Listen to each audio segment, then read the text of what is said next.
Bom, pessoal, no vídeo passado a gente criou nosso endpoint aqui de cadastrar o usuário. A gente pode passar informações do usuário, fazer validação se existe um usuário com aquele e-mail, que a gente vai trabalhar melhor nesse vídeo. E vamos lá. Eu acho importante a gente ter esse vídeo para falar de um tipo de retorno, nossos aqui endpoints, para a gente retornar um negócio mais flexível, um negócio que seja um padrão de requisições, um negócio mais estruturado. Que é o quê? Que tipo é esse? É o tipo Response Entity, que a gente passa, que ele é um tipo genérico, e a gente passa um tipo para esse Response Entity, que é o nosso usuário. Tá vendo que o tipo permaneceu o mesmo, eu só mudei aqui uma coisinha para retornar melhor. Aqui está dando erro porque a gente agora não está mais retornando nosso usuário de fato, em si um Response Entity. E por que esse Response Entity? Se a gente acessar aqui nosso Postman de requisições do vídeo passado, a gente pode ver aqui algumas informações, tipo o tipo de retorno, retornou um JSON. Esse status code aqui retornou 200, quer dizer que deu tudo certo. O status code na casa do 200 para lá é de sucesso. A gente tem aqui o header da nossa requisição, alguma coisa tipo isso aqui, ó. A data que ela foi feita, tal. No body a gente tem aquele corpo lá, no body da nossa requisição de resposta, o objeto. E esse response entity é que a gente pode trabalhar melhor esse retorno para nosso cliente, quem está consumindo nossa API. E como a gente faz para retornar? A gente vai dar um response entity e acessando esse response entity a gente tem alguns métodos já pré-definidos, já algumas coisas padrões do response entity que vamos utilizar esse ponto OK. Esse ponto OK, ele já retorna para o padrão status code 200, como a gente estava retornando aqui. Beleza? E eu vou simplesmente retornar nosso usuário dentro desse OK, e nosso método já parou de dar erro. Mas uma coisa, se lembram que nosso service, a gente tinha um negocinho aqui chamado seguinte, aí a gente vai buscar o usuário, retornar nulo se ele não encontrar. Aqui é a mesma coisa. Se a gente encontrar algum usuário, por exemplo, que já tem esse e-mail, ele retorna nulo, que a gente não pode cadastrar um usuário com o mesmo e-mail. E vou trabalhar isso. O que eu vou fazer? Eu vou fazer o seguinte, eu vou fazer uma validação. Eu vou fazer o quê? Se esse meu usuário for diferente de nulo, quer dizer que a gente passou na nossa validação lázinha. O que eu vou fazer? Eu vou retornar esse responseEnt.ok.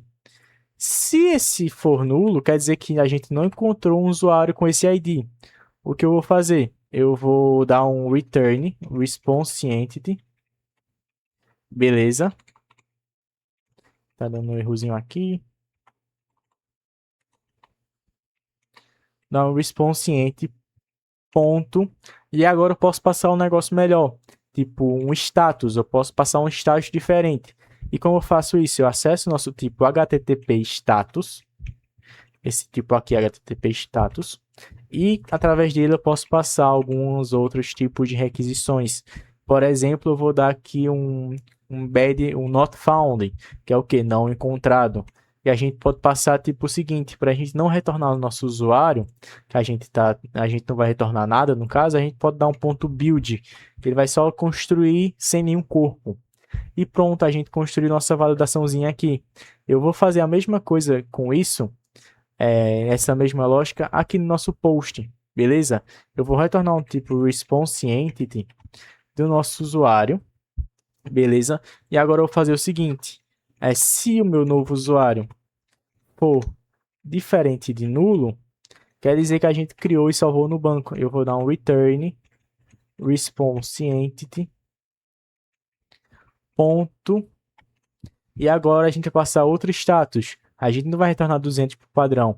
A gente vai tornar o seguinte, http status. Como a gente está criando, eu vou retornar um status de created, que a gente está criando. E no body, a gente passa nesse nosso novo usuário. Beleza? Aqui eu estou fazendo o seguinte, ó, nosso usuário foi criado, então ele é diferente do nulo. Ele vai retornar um response entity com status de criação, que é o created, e no corpo dessa minha requisição de resposta, está passando o nosso novo usuário. Beleza. Se a gente dar um else aqui agora, a gente pode fazer o seguinte, return response entity.status também, do http status. A gente pode passar um tipo de retorno conflito e um ponto build no final para não retornar nada. Beleza? Aqui tá falando que, olha, se o usuário, a gente mapeou lá, se existe um usuário com o mesmo e-mail, ele vai retornar nulo. Ou seja, conflito, a gente não pode salvar dois usuários com o mesmo e-mail. Aqui no de todo, a gente vai também fazer um response entity dessa lista e vai retornar ela, return response entity.ok, passando nossa lista. Aqui eu não vou fazer validação nenhuma, porque a gente pode buscar usuários, essa lista pode estar vazia, porque é um negócio muito amplo, beleza? A gente rodando aqui agora nossa API, ela rodou na porta 8080 do Tomcat e tal, acessando o nosso Postman. Vamos fazer alguns testes. Por exemplo, vamos criar aqui um usuário. Esse nosso usuário aqui que utilizamos aqui no vídeo passado. A gente vai dar um send. E deu certo, não deu erro. A gente aqui, ó, retornou o nosso tipo. E olha aqui, ó, a gente retornou agora um 201 created. E a gente já mudou nosso tipo de resposta. Vamos testar se a nossa validação está funcionando? Eu vou tentar cadastrar esse mesmo usuário, só que com o mesmo e-mail. Isso não pode. E a gente vai dar aqui, ó. Já deu aqui uma resposta vazia. E mais olha aqui, ó. 409 conflict. Nosso mesmo tipo que a gente passou aqui, ó. Conflict. Que a gente já mapeou lá. Beleza? Voltando aqui no Postman, a gente cadastrou esse usuário. Vou dar um método get agora, passando /1. Que nosso usuário foi cadastrado com 1, né? O ID 1. E ele buscou, achou nosso usuário. Se eu passar um usuário que não existe, por exemplo, 10, ele retornou nada, que a gente botou só um ponto build.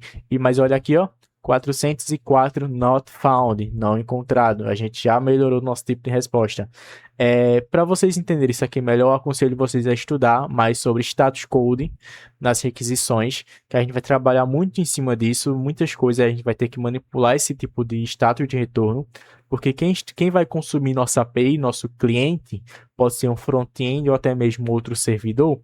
Ele pode precisar muito disso aqui, e no caso eu acho que deve precisar, para mapear a resposta, por exemplo, para um usuário que está acessando o front-end, do qual o erro, o que aconteceu de errado no que ele quis acessar, por exemplo, em um site.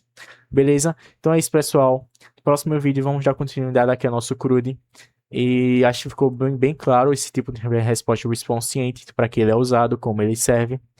E eu espero que vocês tenham entendido. E no próximo vídeo vamos continuar nosso CRUD.